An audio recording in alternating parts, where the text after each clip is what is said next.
नमस्कार। जगतगुरु भगवान श्री कृष्ण जी के चरणों में कृतज्ञता पूर्वक वंदन करता हूँ।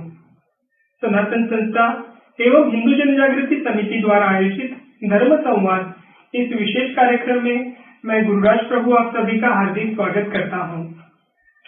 धर्म संवाद इस विशेष कार्यक्रम के अंतर्गत हम धर्म और अध्यात्म इससे संबंधित निरंतर विविध विषयों पर चर्चा करते आ रहे हैं और वर्तमान में हम सनातन हिंदू धर्म का कर्म फल सिद्धांत इस विषय पर चर्चा करते आ रहे हैं। आज हमारे साथ इस विषय पर मार्गदर्शन करने के लिए पूजनीय नीलेश सिंह बाजी उपस्थित हैं। हम आपका स्वागत करते हैं। पूजनीय नीलेश सिंह बाजी, आप समुद्री जहाज निर्मित क्षेत्र के अभियंता हैं। आपने सनातन संस्था के मार्गदर्शन में साधना कर संतपद प्राप्त किया है, अर्थात आप आध्यात्मिक क्षेत्र के अधिकारी संत हैं। विगत 21 वर्षों से आप पूर्णकालीन रूप से सनातन हिंदू धर्म के प्रचार प्रसार के लिए प्रवास में रहते हैं। आपके पास आध्यात्मिक क्षेत्र तथा सामाजिक क्षेत्र का अनुभव है। आपके इन दोनों अनुभवों का हम सभी को निश्चित तौर पर लाभ होगा। इस कार्यक्रम को देखते समय आपके मन में यदि कोई प्रश्न निर्माण होते हैं तो आप कमेंट बॉक्स में लिखकर उन प्रश्नों को हम तक अवश्य पहुंचाएं। प्रश्न लिखते समय आप अपना नाम, पता और फोन नंबर भी लिखने का प्रयास करें। आपकी सभी शंकाओं का समाधान करने का हम यथासंभव प्रयास करेंगे। आइए आज के इस विषय की ओर हम अभी बढ़ेंगे। वर्तमान में हम कर्म फल सिद्धांत इस विषय पर धर्म संवाद लगातार करते आ रहे हैं। इस विषय के अंतर्गत हमने पाप क्या है, पुण्य क्या है, पुनर्जन्म क्या है, कर्म का फल किस प्रकार से भुगतना पड़ता है आदि विषयों पर चर्चा की और वास्तविक रूप से यह पाप और पुण्य की संकल्पना यह मात्र कल्पना है या वास्तविकता है, यह जानकर लेने का प्रयास किया और कर रहे हैं। वर्तमान में यदि हम समाज की स्थिति देखेंगे तो पृथ्वी पर अनाचार बढ़ता हुआ दिखाई दे रहा है और इसकी दृष्टि से यदि हम सनातन धर्म के सर्वश्रेष्ठ कर्मफल सिद्धांत को समझ कर लेते हैं तो निश्चित रूप से यह बढ़ता हुआ अनाचार कम होने की संभावना दिखाई देती है। आइए तो आज के इस धर्म संवाद को हम आरंभ करेंगे। सर्वप्रथम हम जो प्रश्न पूजनीय नीलेश सिंह बाजी से पूछना चाहते हैं वह यह है कि क्या प्रारब्ध भुगतना अपरिहार्य है, और अगर ऐसे है तो संतों का जीवन भी प्रारब्धवश होता है क्या, ये हम आपसे जानना चाहते हैं। पूर्व के अनेक जन्मों में किए हुए कर्मों के अनुसार मनुष्य को इस जन्म में सुख दुख भोगने पड़ते हैं तथा इन्हें भोगने के साथ ही उससे कर्म भी होते रहते हैं। मनुष्य अपने प्रारब्ध को परिवर्तित यानी बदल नहीं कर सकता है। वर्तमान में साधारण व्यक्ति का जीवन जो है या साधारण व्यक्ति के जीवन में होने वाली घटनाएं या कर्मों में से 65% प्रारब्ध के कारण होती है। गीता में भगवान श्री कृष्ण बताते हैं कि निर्धारित कर्म निष्ठापूर्वक करने चाहिए और कर्म न करने से शरीर का निर्वाह यानी भरण पोषण भी नहीं होगा। कर्म न करने से अन्यों की भी सहायता नहीं कर सकते हैं और कर्म न करने के स्थान पर हमेशा कर्मरत रहना सदैव श्रेष्ठ है।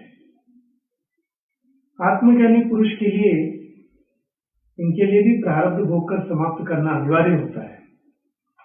इसके कुछ उदाहरण भी मिलते हैं, जैसे समर्थ रामदास स्वामी जी एवं रंगनाथ स्वामी जी समान आध्यात्मिक स्तर के संत थे। समर्थ रामदास स्वामी जी के प्रारब्ध में भिक्षा मांगना था तो रंगनाथ स्वामी जी के प्रारब्ध में राजा का ऐश्वर्य था।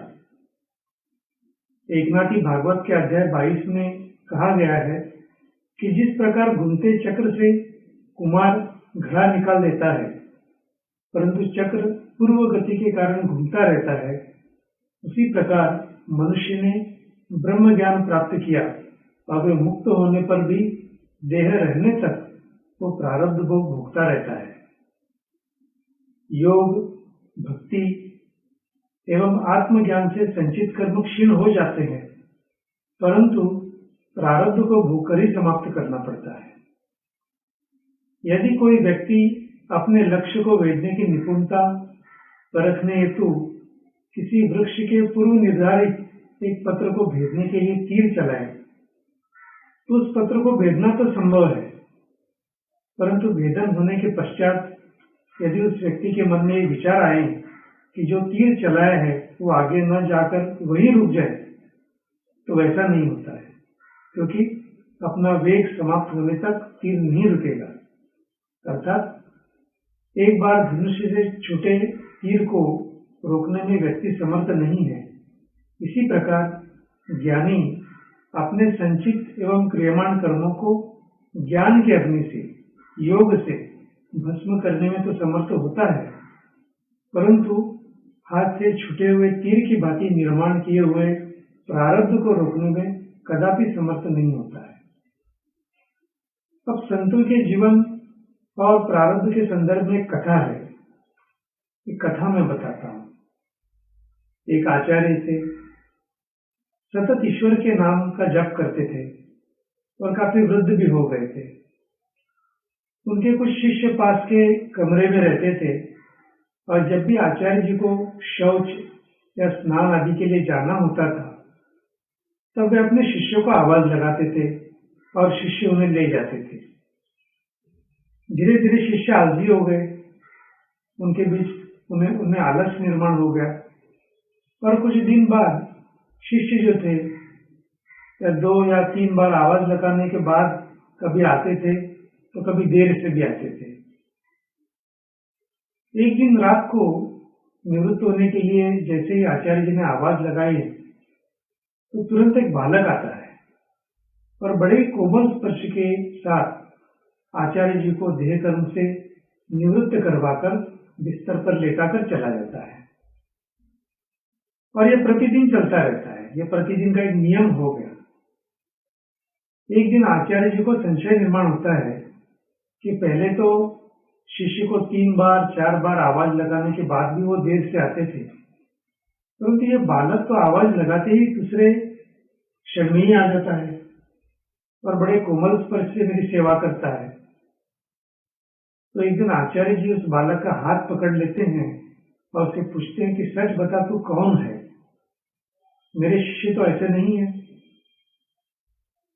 तो वो बालक के रूप में स्वयं भगवान ही वहां पर आते थे। उन्होंने आचार्य जी को स्वयं का वास्तविक रूप दिखाया तो आचार्य जी के आंखों में आंसू आ गए, रोने लगे और आचार्य जी कहते हैं कि हे प्रभु, आप स्वयं मेरे निवृत्ति का कार्य कर रहे हैं। यदि मुझसे इतने प्रसन्न हैं तो शरीर के ये कष्ट क्यों भुगत रहा हूं? आप मुझे शरीर से मुक्ति ही दे दीजिए। तो उसके बाद भगवान कहते हैं कि जो आप भुगत रहे हैं वो आपके प्रारब्ध है। आप मेरे सच्चे साधक हैं, मेरे सच्चे भक्त हैं, हर समय मेरा नाम जप करते हैं, इसलिए मैं आपकी स्वयं सेवा करने के लिए स्वयं सहायता कर रहा हूं और आपके प्रारब्ध को भी स्वयं कटवा रहा हूं। आचार्य जी कहते हैं कि क्या मेरा प्रारब्ध आपकी कृपा से बड़ा है? क्या आपकी कृपा से मेरे प्रारब्ध कट नहीं सकते हैं या काट नहीं सकते हैं? भगवान कहते हैं कि मेरी कृपा सर्वोपरि है और ये अवश्य आपके प्रारब्ध काट सकती है, परंतु अगले जन्म में आपको ये प्रारब्ध भुगतने के लिए फिर से आना पड़ेगा, फिर से जन्म लेना होगा। यही कर्म का नियम है। इसलिए आपके प्रारब्ध स्वयं अपने हाथों से कटवाकर इस जन्म और मृत्यु के चक्र से आपको मुक्ति देने के लिए मैं चाहता हूं, जैसे भगवान कहते हैं। और भगवान कहते हैं प्रारब्ध 3 प्रकार के होते हैं। एक तो होता है मंद प्रारब्ध, दूसरा मध्यम प्रारब्ध और तीसरा तीव्र प्रारब्ध होता है। मंद प्रारब्ध मेरा नाम जपने से या नाम जप करने से कट जाते हैं। मध्यम प्रारब्ध किसी सच्चे संत के सत्संग में रहकर श्रद्धा और विश्वास से मेरा नाम जपने से कट जाता है, परंतु तीव्र प्रारब्ध भुगतने ही पड़ते हैं। किंतु जो हर समय श्रद्धा और विश्वास से मेरा नाम जपते हैं, मेरा स्मरण करते हैं, उनके प्रारब्ध मैं स्वयं साथ रहकर कटवाता हूँ और तीव्रता का भान नहीं होने देता हूँ। यानी प्रारब्ध की तीव्रता को सहन करने की मैं शक्ति भी देता हूँ। ऐसे भगवान उन्हें आचार्य जी को बताते हैं। तो इसके बारे में संत तुलसीदास जी ने कहा है, प्रारब्ध पहले रचा, पीछे रचा शरीर, तुलसी चिंता क्यों करें, भजले श्री रघुवीर। तो ये संत तुलसीदास जी के दोहे में भी कहा गया है। जी दर्शकों, प्रारब्ध की महती या प्रारब्ध किस प्रकार से हमें नहीं छोड़ता, ये इस कथा के माध्यम से पूजनीय नीलेश जी ने बताया। तो प्रारब्ध संतों को भी नहीं छूटा है और उसे भुगतना ही है। तो जैसे संत तुलसीदास जी ने के दोहे में उन्होंने कहा कि भजले श्री रघुवीर, और प्रत्यक्ष भगवान ने भी कथा में आचार्य जी को जो बताया, तो उसी प्रकार यदि हम साधना का प्रयास करेंगे तो निश्चित रूप से प्रारब्ध को अच्छे से भुगतने की क्षमता हमें निर्माण हो जाएगी और मंद और मध्यम स्वरूप का प्रारब्ध कट भी जाएगा। तो साधना का पुनः एक बार इस आपने बताई हुई कथा से महत्व यहाँ पे अंकित हुआ। अभी हम आपको प्रारब्ध के संदर्भ में और एक प्रश्न पूछना चाहते हैं कि प्रारब्ध को भोगने की प्रक्रिया कैसी होती है, ये हम आपसे जानना चाहते हैं। अब जब योग्य समय आता है, विशिष्ट समय पर पाप अथवा पुण्य का फल परिपक्व होता है, यानी भोगने के लिए तैयार हो जाता है, और उसके अनुरूप इच्छा एवं बुद्धि मनुष्य को होती है। अर्थात प्रारब्ध करने में इच्छा और बुद्धि को प्रारब्ध ही प्रवृत्त करता है। व्यक्ति के प्रारब्ध भोग का समय आने पर प्रारब्ध प्रथम उसकी बुद्धि को प्रभावित करता है, इसलिए उसे जो प्रारब्ध भोगना है उसके अनुरूप विचार उसके मन में आते हैं। उसके उपरांत उन अच्छे बुरे विचारों के अनुसार व्यक्ति दैहिक क्रिया करता है तथा उसके अनुसार उसे भला बुरा फल मिलता है, और इस प्रकार से व्यक्ति सुखी अथवा दुखी हो जाता है। अगले दिन भोगने के प्रारब्ध भोग निंद में अंकुरित होते हैं। किसी के प्रारब्ध में अपार धन प्राप्ति अगर है तो वो उसको जागृत अवस्था में प्राप्त होता है, और किसी के प्रारब्ध में धन प्राप्ति नहीं है, धन नहीं होगा, तो वो उसको स्वप्न की अवस्था में ही प्राप्त होता है। अब एक उदाहरण मैं बताता हूँ। सनातन संस्था के एक साधक का 4 पहिया वाहन, यानी इसकी जो कार थी, गाड़ी थी, किसी ने चुराई थी, चोरी हो गई, और एक स्थान पर वो वाहन दिखाई दिया, और उस साधक के जो भाई थे उस वाहन को लेने के लिए दूसरे भाई के साथ चल पड़े। जाते जाते उन्होंने साधक को भी बुलाया। तब उस साधक को अंतर्मन में लगा था कि वाहन लेने के लिए मैं नहीं जाऊंगा, मुझे नहीं जाना चाहिए, परंतु भाई बुला रहे हैं तो उनकी सहायता के लिए मुझे जाना चाहिए। इस विचार से वे भी उनके साथ चले, और वहां जाने के बाद क्या हुआ, वहां लगभग 100 व्यक्तियों के झुंड ने तीनों भाइयों की लाठियों से पिटाई की तथा हंसियों से उनके ऊपर आक्रमण किया।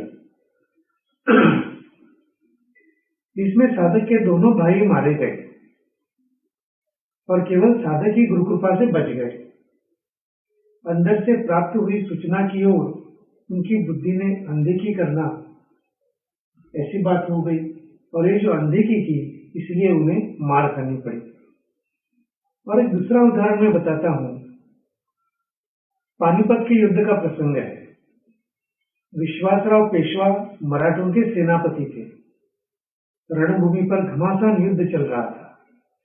उस समय विश्वासराव वहां जाकर खड़े हो गए जहां पर गोलियों की वर्षा हो रही थी। उन्हें गोली लगी तथा उनका अंत हो गया और सेनापति की मृत्यु होने पर मराठा सेना रणभूमि छोड़कर भाग गई। इस कारण मराठा सेना अधिक शक्तिशाली होने के बाद भी हाथों में आई विजय उनके हाथ से निकल गई तथा मराठों की पराजय हुई। तो इस उदाहरण से हमें सीखने को मिलता है कि किस प्रकार से प्रारब्ध हमारे बुद्धि और हमारे विचार को प्रभावित करता है। तो एक अभी प्रारब्ध के साथ ही प्रश्न हम आपसे ये पूछना चाहते हैं कि कई बार कहने में आता है कि जो घर के बुजुर्ग होते हैं, माता पिता होते हैं या सास ससुर होते हैं, उनका पुण्य कर्म अगर वो करते हैं तो उसका लाभ वो सोचते हैं कि उनकी अगली पीढ़ी या उनके संतानों को प्राप्त होगा। तो क्या ऐसा होता है क्या? और दूसरा प्रश्न इसी के साथ जो जुड़ा हुआ है कि उनके यदि जो भी पाप होते हैं तो वो पाप भी उनके पुत्र को या अगली पीढ़ी को, संतानों को भुगतने पड़ते हैं क्या? ये हम जानना चाहते हैं। ये अच्छा प्रश्न है। यदि अपने दादा दादी, माता पिता यदि अच्छे हों तो बालकों पर बाल्यावस्था से अच्छे संस्कार होते हैं तथा बालक सुसंस्कारित एवं कर्तृत्ववान एवं सुखी होता है। ऐसे बालक आगे चलकर इसे पुरखों का पुण्य प्रताप कहते हैं।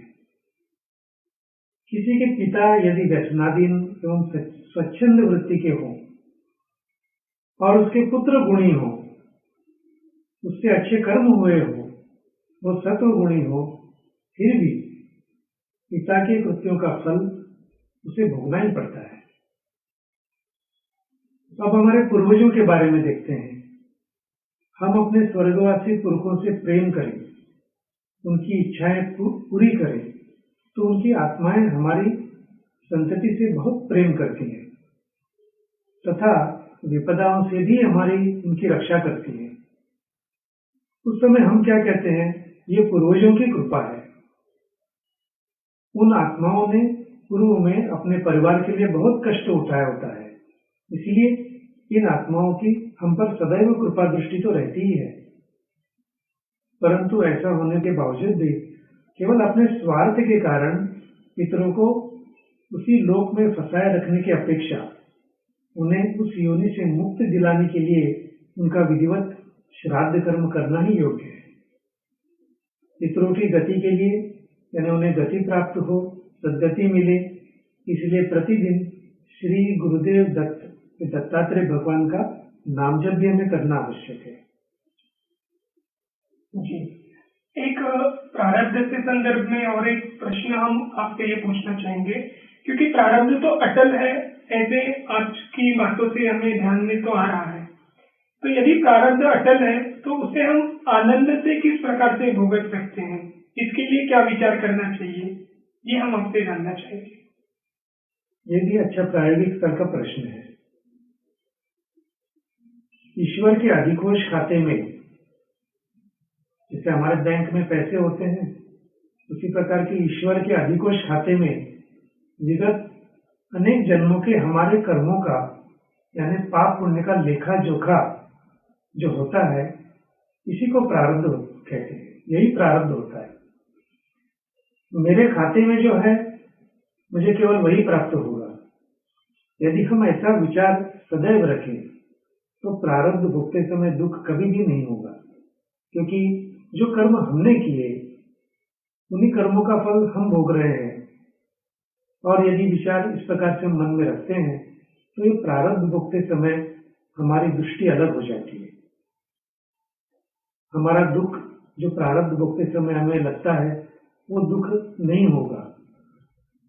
और देह प्रारब्ध जब सहन नहीं होता है, असहनीय होता है,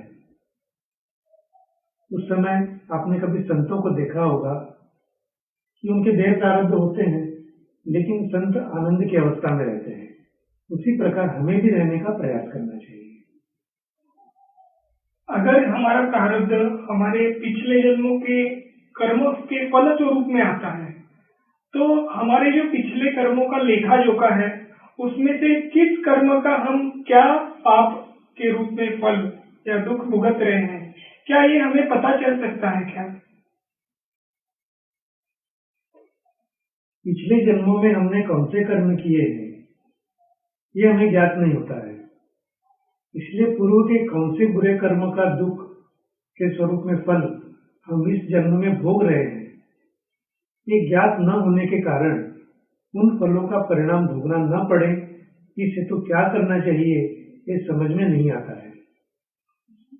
प्रारब्ध के कर्म विगत पूर्व जन्म में किए होते हैं, किंतु उसके भले बुरे फल जो है इस जन्म में भोगने पड़ते हैं। जैसे दुर्घटना होना, असाध्य रोग होना, व्यवसाय में हानि होना इत्यादि प्रारब्ध कर्म के पापों के फल हमें इस जन्म में भोगने पड़ते हैं।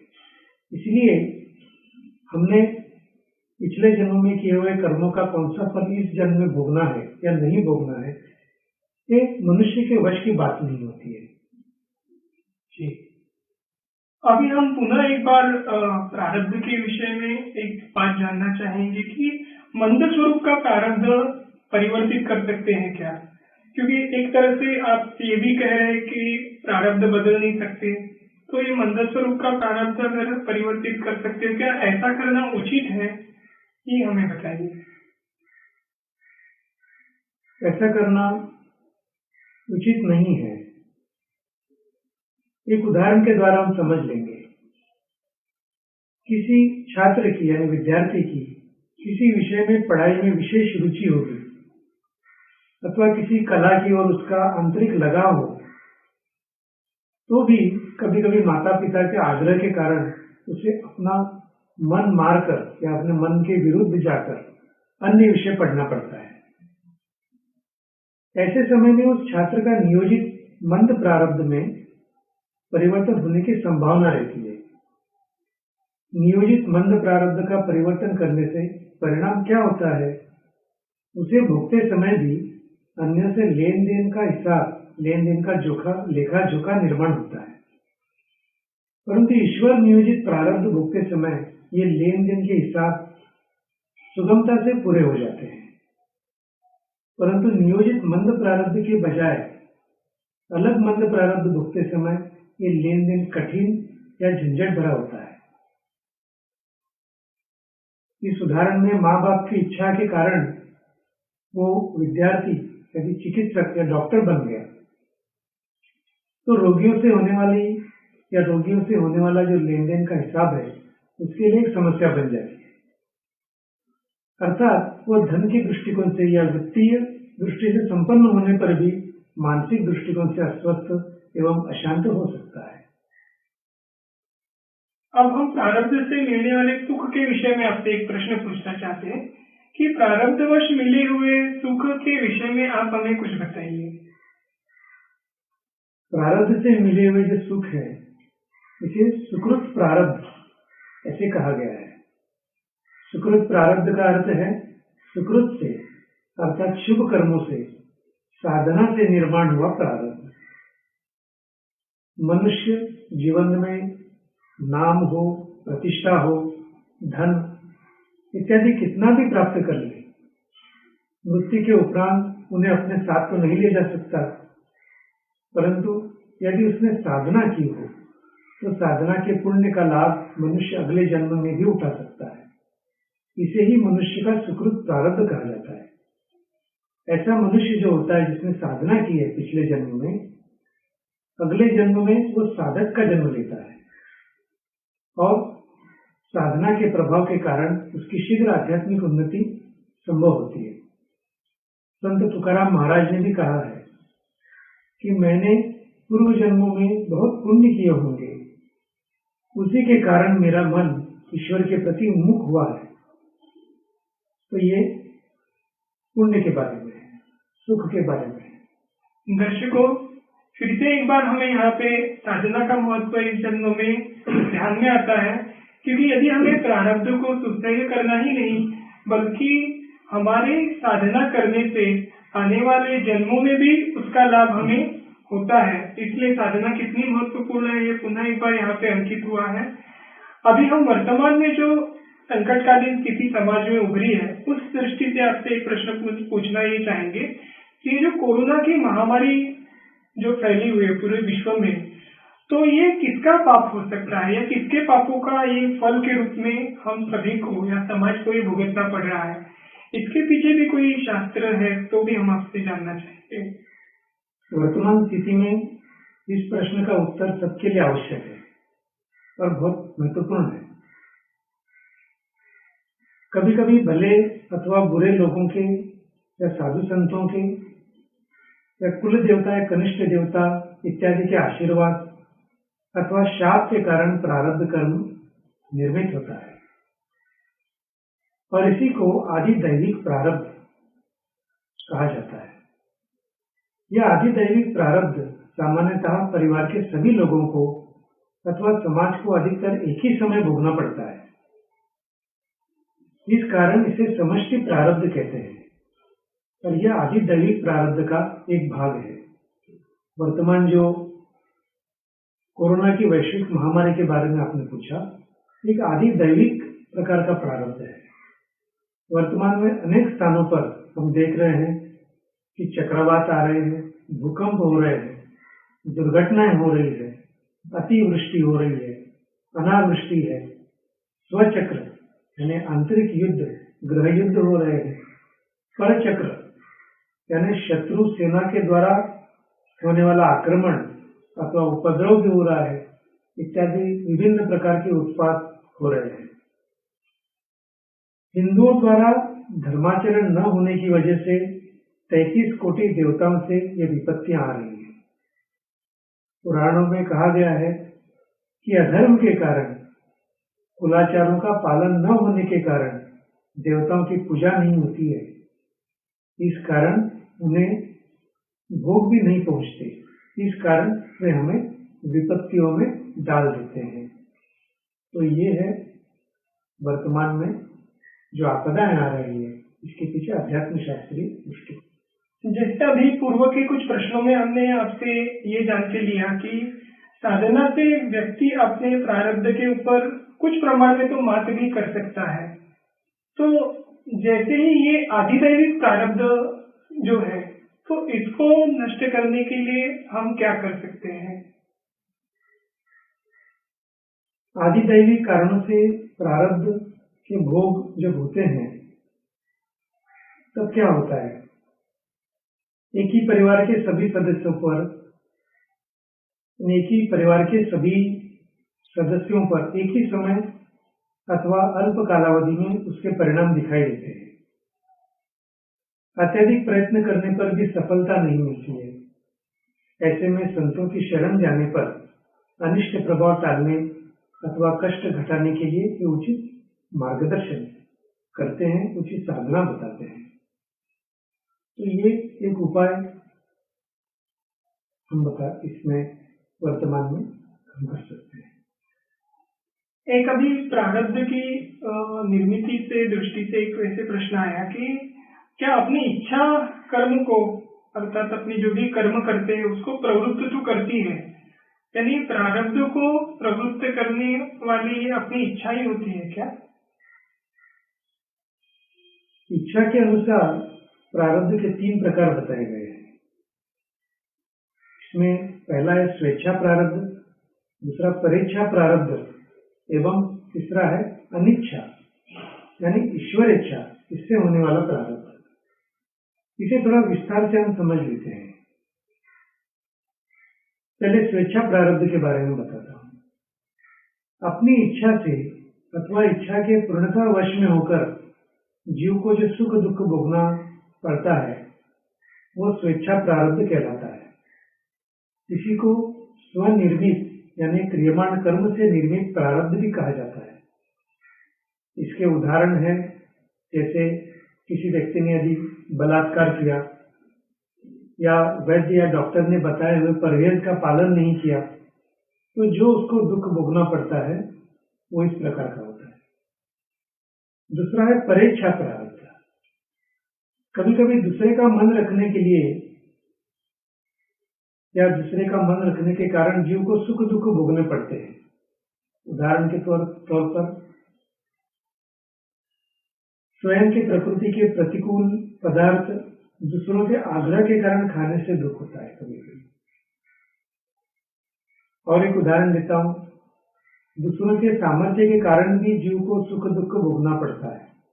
उदाहरण के तौर पर राजा हरिश्चंद्र को वशिष्ठ ऋषि के अनुग्रह से सुख प्राप्त हुआ एवं विश्वामित्र ऋषि के क्रोध के कारण कष्ट भी भोगना पड़ा। कभी कभी भावना के कारण भी प्रारब्ध निर्माण होते हैं। भावनावस्था से अन्य से संबंध होने के कारण जीव को सुख दुख भोगना पड़ता है। इसका एक उदाहरण मैं देता हूँ।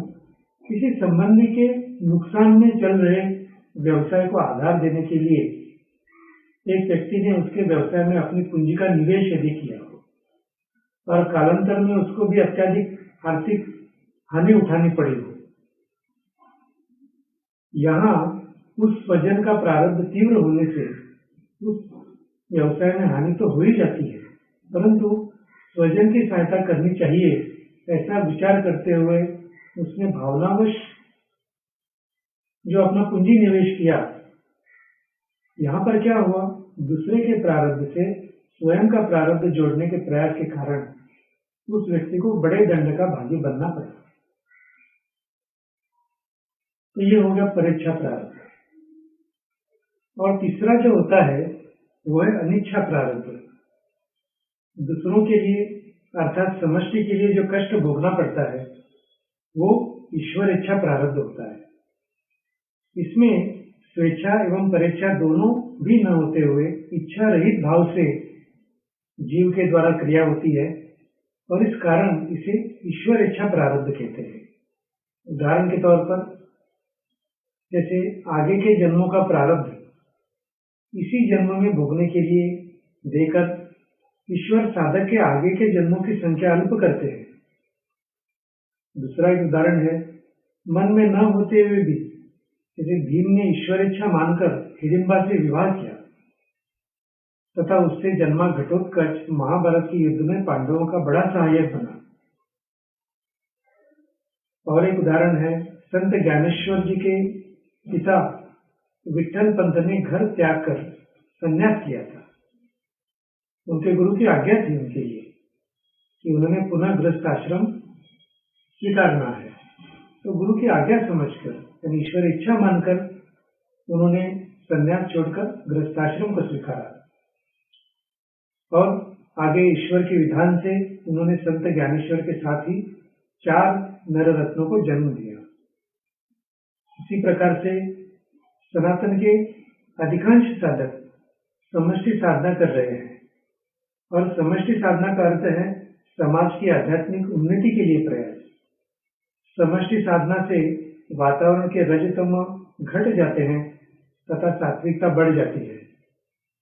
इससे आसुरी शक्तियों को कष्ट होता है तथा वे सनातन के साधकों को शारीरिक, मानसिक, पारिवारिक ऐसे अलग अलग प्रकार के स्तरों पर कष्ट देती है। साथ ही उनके धर्म प्रसार की सेवा में बाधा भी उत्पन्न करते हैं। समष्टि कार्य के लिए कष्ट सहना ये साधकों का ईश्वर इच्छा प्रारब्ध हुआ। साधक सभी कष्टों को सहते हुए भी श्रद्धा से समष्टि साधना कर ही रहे हैं। दर्शकों, आज पूजनीय नीलेश सिंघवा जी ने हमें कर्म फल सिद्धांत इस विषय में पूछे हुए विविध प्रश्नों के विस्तृत रूप से उत्तर देकर हमें इस सिद्धांत को समझने के लिए अत्यंत उपयुक्त ऐसी जानकारी दी। इसलिए हम पूजनीय नीलेश सिंघवा जी के प्रति कृतज्ञ हैं। अब आज का यह धर्म संवाद समाप्त करने का समय आ गया है। उससे पूर्व आप सभी दर्शकों से एक नम्र विनती है कि आज का यह कार्यक्रम देखते हुए आपके मन में यदि कोई प्रश्न निर्माण हुए तो उनको कमेंट बॉक्स में लिखकर हम तक अवश्य पहुंचाएं। साथ ही साथ यह कर्मफल सिद्धांत विषय के बारे में या इस धर्म संवाद विषय के बारे में, धर्म संवाद कार्यक्रम के विषय में आपके मन में कोई सुझाव है तो उन्हें भी लिखकर हम तक अवश्य पहुंचाएं। और साथ ही साथ सनातन संस्था एवं हिंदू जन जागृति समिति द्वारा आयोजित अन्य जो ऑनलाइन सत्संग चल रहे हैं उनका भी आप लाभ अवश्य लीजिए। जैसे प्रतिदिन सुबह चलने वाला नाम जप सत्संग जिसका प्रसारण सुबह 10:30 बजे होता है, उसका आप अवश्य लाभ लें और इसका पुनर्प्रसारण शाम को 4 बजे भी किया जाता है। यदि आप सुबह देख नहीं पाए तो शाम को इसका अवश्य लाभ लें। साथ ही साथ दोपहर में 2:30 बजे भाव सत्संग का भी आयोजन होता है, जिसके माध्यम से भाव वृद्धि के लिए हम क्या प्रयास करें और भाव के विषय में विस्तृत रूप से जानकारी दी जाती है। बच्चों के लिए प्रतिदिन 11:15 बजे बाल संस्कार वर्ग का भी आयोजन होता है। इन सभी ऑनलाइन सत्संगों का आप अवश्य लाभ लें, ये आप सभी से विनती है। और आपको इन कार्यक्रमों के विषय में कोई भी सुझाव हो तो आप कमेंट बॉक्स में लिखकर उन्हें हम तक अवश्य पहुंचा सकते हैं। तो दर्शकों, आज का यह धर्म संवाद हम जगत गुरु भगवान श्री कृष्ण जी के चरणों में कृतज्ञता व्यक्त कर यही समाप्त करेंगे। नमस्कार।